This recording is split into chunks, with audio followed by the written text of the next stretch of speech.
The 2026 Hyundai Elantra TCR Edition claims to be a track weapon, but what it really does is celebrates Hyundai's dominating performance in TCR championships around the world. This isn't just track-inspired, not simply track-ready, but an actual weapon built to hunt down BMWs and Porsches on their home turf. Aero, brakes, suspension, and a drivetrain that Hyundai says can run with the big dogs. Can a car with a Hyundai badge really challenge sports cars that cost twice as much?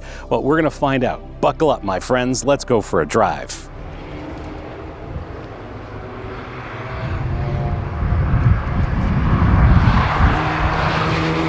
I'm Brian Makse, and on this channel, you get reviews for drivers from drivers. We've got this TCR Edition on Canadian Tire Motorsport Park driver development track, which means we can test every claim Hyundai makes about track capability. And today we find out if these upgrades deliver real performance or just expensive placebo effects. And before we get into what it's like to drive, let's have a look at it in a little more depth.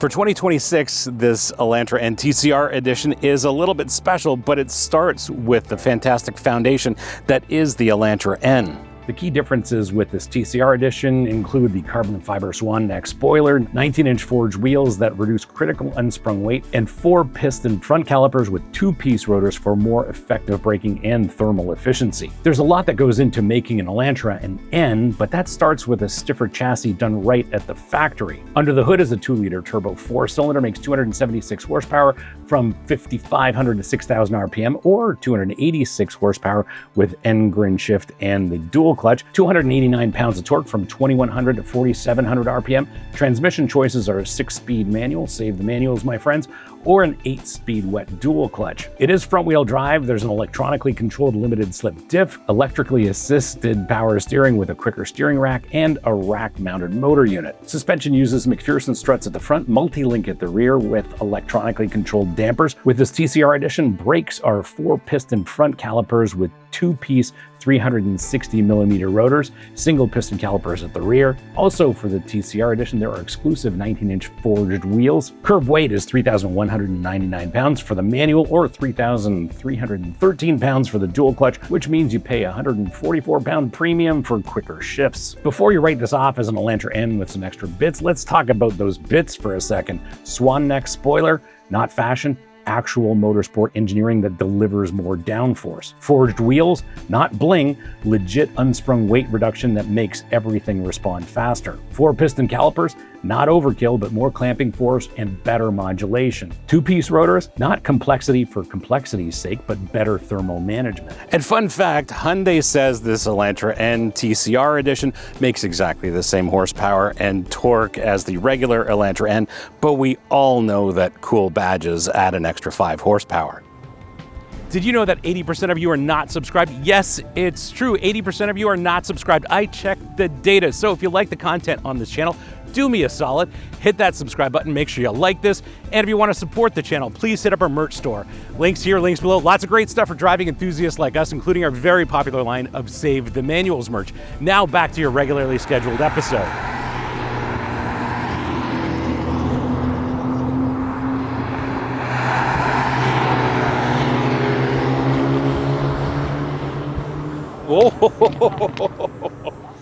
We're a little excited there, but like this car is just it's so good. It responds precisely to what I want it to do. Like it's perfect. Yeah, honestly, like this would be a perfect car to teach somebody how to drive it. Yeah. Right? Like even being front-wheel drive, like starting off on this, like it's a great car to get someone to like the limit. Yeah. This and then get to the next step after that, but it's a good driver development car. This is still a lot of car though, you know? True. Yeah, like yeah. It's a lot of car. Yeah, I really like how all of the, you know, all the things they've done with this are all very subtle, yep, but meaningful in all the right ways. Yep.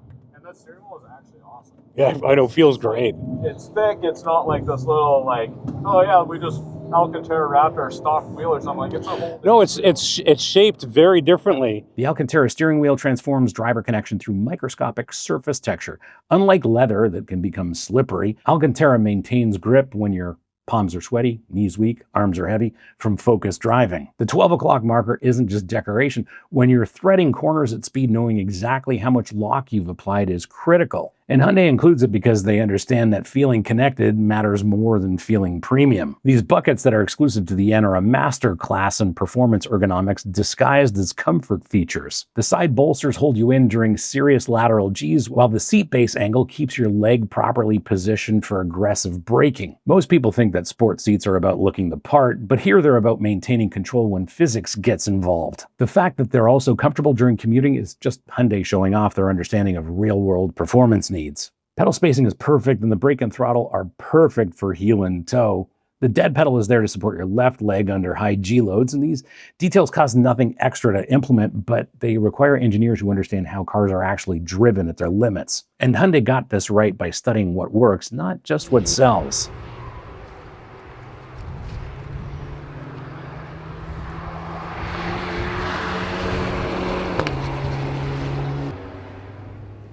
The DCT is quick. Like, everything feels natural. The DCT is so good. I mean, I'd only get this car with the manual, but the DCT is so good. Yeah.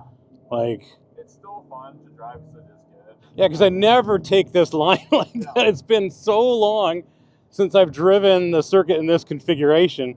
It's wild. So, when you're really on it, it's flat from the bottom to here. No kidding. That little kink, it's all flat. It's pretty wild. Like, the car's airborne. Yeah. Like, I mean, there's the tires on the ground, but there's no way you can't do any turning over all the rises. It's hilarious. If you want to know about 0 to 60 times, we'll call it roughly 5 seconds. The dual clutch is a tick or two quicker than the 6-speed manual, and top speed is about 150 miles an hour. This 2-liter turbo represents modern forced induction done right. The power and torque curves are perfectly suited to track work, and the result feels like a naturally aspirated response, but with turbocharged torque. You can hold any gear longer without falling off the torque curve, and the E-diff is just magic here in a front-wheel drive application.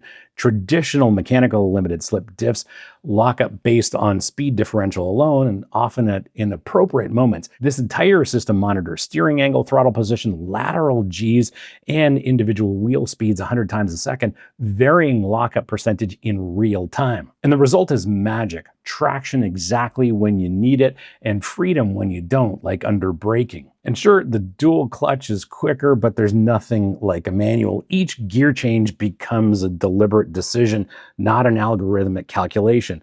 Clutch feel, shift action, and the ability to rev match transforms the driving experience from transportation into participation. And fun fact, the manual weighs 110 pounds less than the dual clutch, making it both faster and cheaper, like getting paid to go to the gym. I like that. Feeling the rear just starting to Just a little, yeah, it's really subtle. There we go. But the balance of this car is so good. Like actually, I'm not just saying it. Like, it's impressive. They can make a front-wheel drive car fun. Yep. You know, but it's everything. You know, the motor is the motor, but the diff does a lot of the heavy lifting. The dampers are great. The tires are great. But the brakes are strong. The steering is very precise. It all feels natural. Yeah. And it's steering's quicker than the regular Elantra. Like, it's not just a dialed up Elantra. It's the real deal. Yeah. And for me, chassis tuning is the highlight because I've got incredible control with a properly balanced front driver. Front and rear roll stiffness are perfectly matched, which creates predictable behavior at the limit. And with a performance front driver like this, it responds exactly the way I want it to. Want to tuck in the nose a little bit? Well, just lift off the throttle. Want to get a little bit more rotation at the rear? Well, trail brake a little bit more aggressively, wait for that rear to come around, and then pick up the throttle, and it sits down perfectly. Weight transfer becomes a tool instead of an enemy, and you can use the throttle to adjust the car's attitude anywhere in the corner. It's driving dynamics that reward skill instead of punishing inexperience. Most cars understeer to keep the lawyers happy. This one trusts you to handle the responsibility. The electronically controlled dampers are just magic. The sensors monitor wheel position, body movement, steering input, and G's 500 times a second, adjusting damping rates individually at each corner. The result is a suspension that anticipates what you're about to do instead of reacting to what you just did do. On the road, they can be as comfortable as any luxury sedan, and in track mode, the suspension allows the Elantra and TCR Edition to be a precision instrument that translates your intentions directly into the road surface. And for me, the biggest difference here are these four-piston calipers. They redefine confidence when you're braking. This design distributes clamping force evenly across the rotor surface, and the two-piece rotor construction allows independent thermal expansion between the hat and the rotor, something we use in racing, and that maintains consistent pedal feel over longer track sessions. And most drivers will never exploit these limits, but knowing they exist gives me all the confidence in the world to attack this track. It's like having a safety net that makes you braver instead of more cautious. I do like the idea of a Cup 2 being an option on this car. Yeah, there's nothing you need to do like alignment-wise or anything to I know. Yeah. demanufacture the car, like, because they usually set them up so safe. Yeah. But I remember it's the same thing on the big track. We're like, wow, like I can't believe how much rotation you get over the top of two. Like, Yes. you know, it's cool that the wing's actually adjustable. Like, Yes. they're not worried about people doing something radical and oh my god, like, Yeah. so many companies would make that wing fixed. The obvious chassis stiffenings underneath the trunk lid, but there's a lot more that's gone around in this chassis to basically give the car just a great platform and allow the dampers to do their work. Yep. And like the sign of a good damper is one that it's going to be stiff enough around the track. Sure, it's not going to feel wallowy or lazy, but when you're hitting all these curves, it's not upsetting the car. Yeah. Right? Yeah. Because you can drive over these curves, and even in the rain, the car isn't nervous when it hits them. Yeah. But yeah, even in this weather, it feels pretty solid. It's great. I mean, like, and there's such great feedback from the steering, the brakes, the chassis. Like, I know exactly what's going on, and it's all very high quality. So I'm very comfortable here, even though I haven't driven this track in the wet in such a long time. And then I've got a factory Hyundai driver behind me again. You could come out here, do a track day. Yeah. And if you're, pretty solid and consistent, you're going to be quicker than, some badly driven M cars and Porsches and stuff.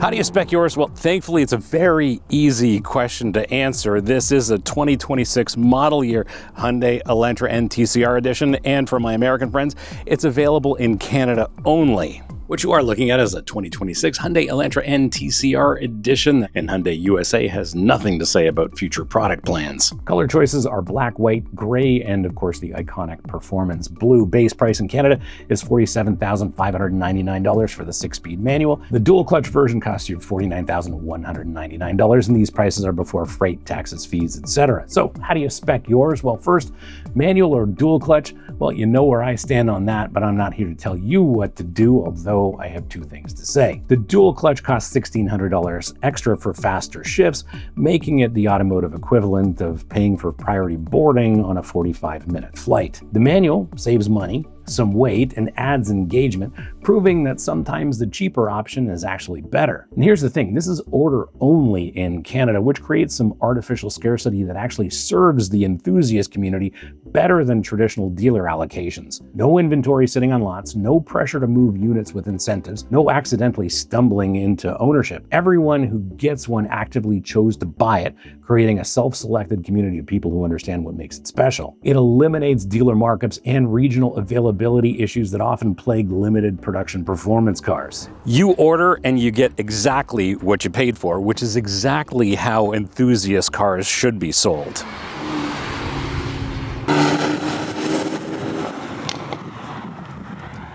My verdict? Well, the real question, I think, is whether this Elantra and TCR Edition can run with the premium Performance Elite on track.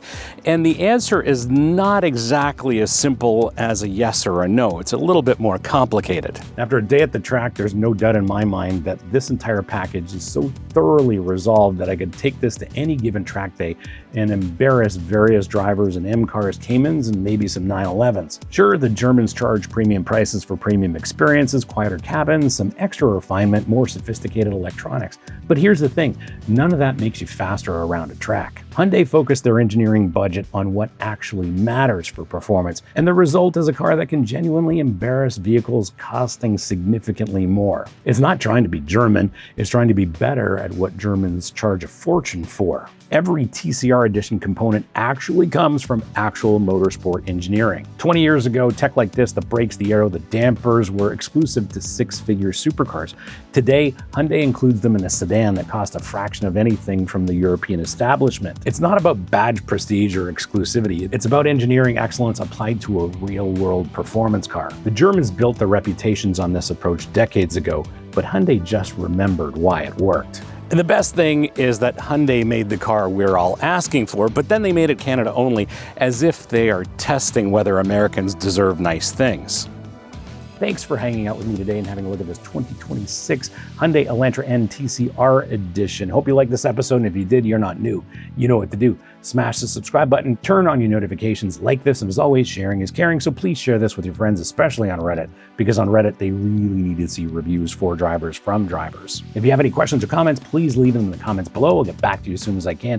And if you want to support the channel, please hit up our merch store. Links here, links below. Lots of great stuff for driving enthusiasts like us, including our very popular line of Save the Manuals merch. Thanks again for watching. We'll see you again next time. And remember, cars don't understeer by themselves, not even Hyundai Elantra and TCR editions.